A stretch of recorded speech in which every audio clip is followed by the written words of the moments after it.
अस्सलामुअलैकुम। तो आज हम समझते हैं बल्क मॉडुलस।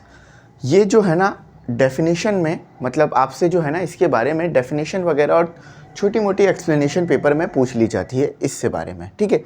तो चलो इसको पढ़ते हैं और इसको समझते हैं। आसान है, बहुत कोई मुश्किल चीज़ नहीं है, बहुत आसान है और इसमें इसका कोई न्यूमेरिकल भी नहीं है आपके पास। देखो भाई, बल्क मॉडुलस क्या है। बल्क मॉडुलस आपके पास ये है कि जब आप किसी मटेरियल को, किसी सॉलिड को कंप्रेस करो और कंप्रेस करने पर सॉलिड जो है यानी जो मटेरियल है वो रेजिस्टिविटी शो करे, तो इसी चीज़ को कहा जाता है बल्क मॉडुलस। देखो यहाँ पर ये बात लिखी हुई है, the resistance of a material to compress या compression under uniform external pressure. अच्छा, अब जब आप किसी चीज़ को कंप्रेस करोगे तो कैसे करोगे? उसके ऊपर फोर्स लगाओगे, एरिया पर यानी प्रेशर लगाओगे। प्रेशर लगाओगे जब भी कंप्रेस होगा ना। देखो अक्सर बच्चे क्या करते हैं, फोर्स और प्रेशर के अंदर रिलेशन नहीं कर पाते हैं। तो देखो अगर हम बात कर रहे हैं फोर्स लगाने की, तो फोर्स एरिया पे लग रही है ना, तो इसका मतलब है प्रेशर की बात कर रहे हैं। तो अगर मैं इसको कंप्रेस कर रहा हूँ और ये मटेरियल क्या शो कर रहा है, रेजिस्टेंस शो कर रहा है कंप्रेशन को, तो इसी को कहा जाता है बल्क मॉडुलस। देखो अब समझ में आ गया आपको कॉन्सेप्ट। अब बस ज़रा जो है वो मुझे बताओ कि मार्कर का बल्क मॉडुलस ज़्यादा होगा या हमारे पास इस फॉर्म का यानी इस डस्टर का बल्क मॉडुलस ज़्यादा होगा। देखो देखो अब मैं जो है वो बल्क मॉडुलस, ये मैंने इसे दबाया, ठीक है। आपको आई होप दबता हुआ नज़र आ रहा होगा, ठीक है, ठीक है, ये दब गया। अच्छा, अब आ गया हमारे पास ये मार्कर, ये मार्कर आ गया। अब मुझे बताओ कमेंट सेक्शन में बल्क मॉडुलस किसका ज़्यादा निकला, ये डस्टर का या मार्कर का? और एक और बार डेफिनेशन को सुन लो कि बल्क मॉडुलस आपको क्या बता रहा है कि आप किसी चीज़ को जो है वो प्रेशर लगाओ, प्रेशर लगाने पर जो रेजिस्टेंस वो शो करे मटेरियल, इसी को हम पढ़ते हैं बल्क मॉडुलस में, या इसे कहते हैं बल्क मॉडुलस। चलो यही चीज़ हमें बताई गई है। फॉर्मूला इसका देख लो। फॉर्मूला इसका ये होता है कि चेंज इन प्रेशर। देखो जब आप किसी चीज़ को दबा रहे हो तो प्रेशर में चेंज आ रहा है ना, तो change in pressure fractional change volume per unit length, इस तरह से निकलता है बल्क मॉडुलस। आगे जो हम न्यूमेरिकल करेंगे ना, आगे हमारे पास जो एक्सरसाइजेस में न्यूमेरिकल होंगे उसमें इसका एक न्यूमेरिकल मौजूद होगा, ठीक है। चलो अब आ जाओ थोड़ा बल्क मॉडुलस को समझ लेते हैं। अच्छा, यहाँ पर लिक्विड की बात नहीं हो रही है, फ्लूइड की बात नहीं हो रही है, जस्ट हम सॉलिड को डील कर रहे हैं। तो लिक्विड की तरफ जाना मत प्रेशर को लेकर, ठीक है। आप बोलोगे तो प्रेशर की जगह आप स्ट्रेस क्यों नहीं बोल रहे? तो स्ट्रेस कह लो, स्ट्रेस कह लो। स्ट्रेस आपके पास क्या होता है? F/E, ठीक है। मुख्तलिफ बुक्स में मुख्तलिफ नोटेशंस होती हैं, तो ऐसा नहीं कोई हार्ड एंड फास्ट रूल है।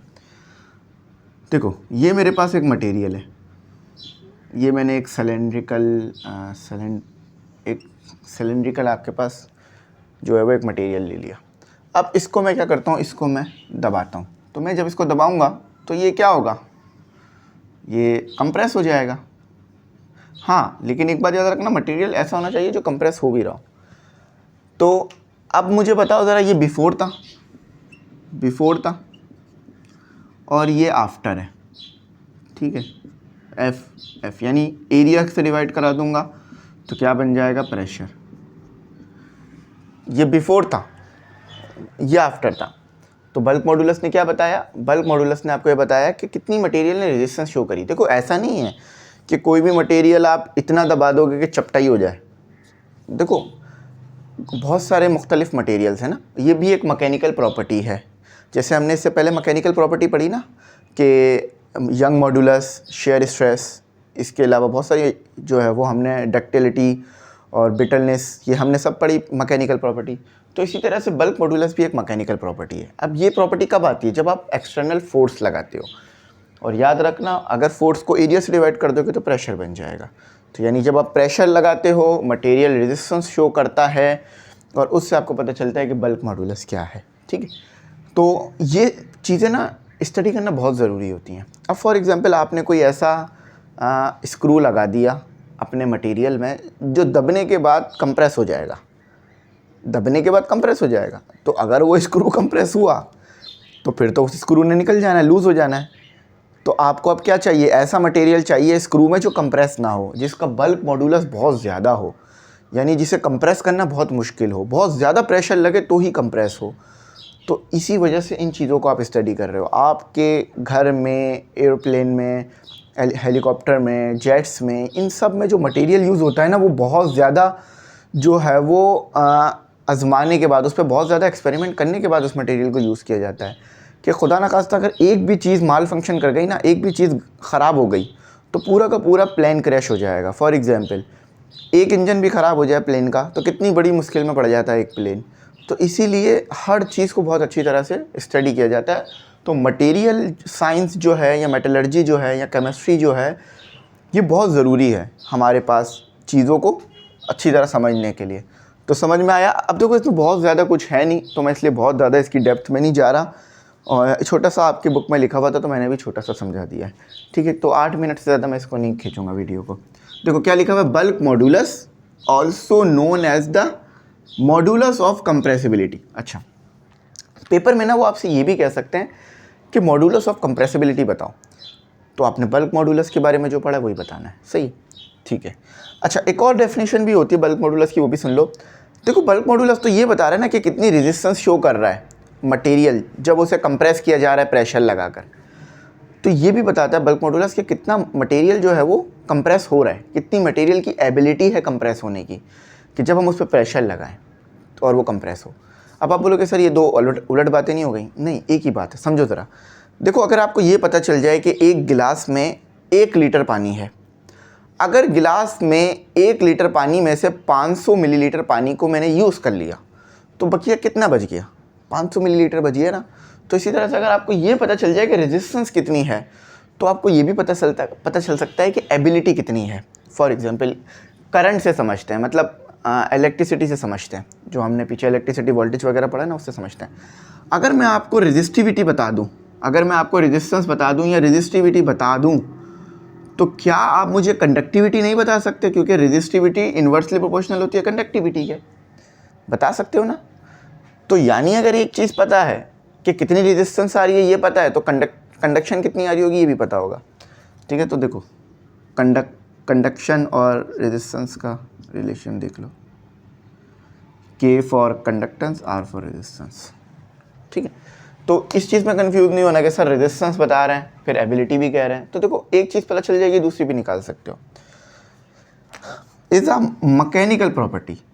मैकेनिकल प्रॉपर्टी वो प्रॉपर्टी जो फोर्स लगाने पे हमें नज़र आए। फॉर एग्जांपल एक कांच दिखने में तो बड़ा हार्ड मालूम होता है, ठीक है, लेकिन अगर मैं ज़रा सा पत्थर मारूँ टूट जाता है, ब्रिटलनेस होती है उसमें, वो ब्रिटल होता है। ब्रिटल का मतलब क्या है? वो चीज़ जो नाजुक हो। अब एक डायमंड को भी ब्रिटल कहा जा रहा होता है, अमूमन काउंट किया जा रहा होता है ब्रिटल की कैटेगरी में। डायमंड के ब्रिटल होने की बहुत सारी वजूहत होती हैं, ठीक है। अच्छा, मैकेनिकल प्रॉपर्टी है। अब ये यंग मॉडुलस बता क्या रहा है, यह मॉडुलस ऑफ कंप्रेसिबिलिटी बता क्या रहा है? Describe the resistance of a material. Material कितनी रेजिस्टेंस शो करेगा जब आप उस पर कंप्रेशन करोगे, यानी उसे कंप्रेस करोगे under the uniform external pressure. Uniform यानी प्रेशर एक जैसा होना चाहिए, ऐसा नहीं हो कभी ज़्यादा कभी कम, कभी ज़्यादा कभी कम, फिर वो फ़र्क बदलेगा। और एक्सटर्नल प्रेशर, प्रेशर का आपको पता है P = F/A, ठीक है।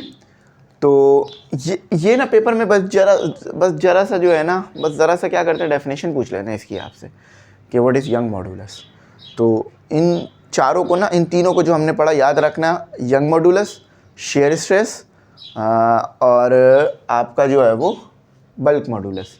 ये तीनों में से कोई भी एक चीज़, दो चीज़ आपसे शॉर्ट में पूछ ली जाती है, और ये चीज़ें बड़ी इंपॉर्टेंट भी हैं, ठीक है। तो आई होप मेरी बात समझ में आ गई होगी। यहीं तक रखते हैं। इसके बाद मैंने एक आपको ग्राफ पढ़ाना है, तो उस ग्राफ को अच्छी तरह समझना। Thanks for watching. अल्लाह हाफिज़। कीमती दुआओं में ज़रूर याद रखना।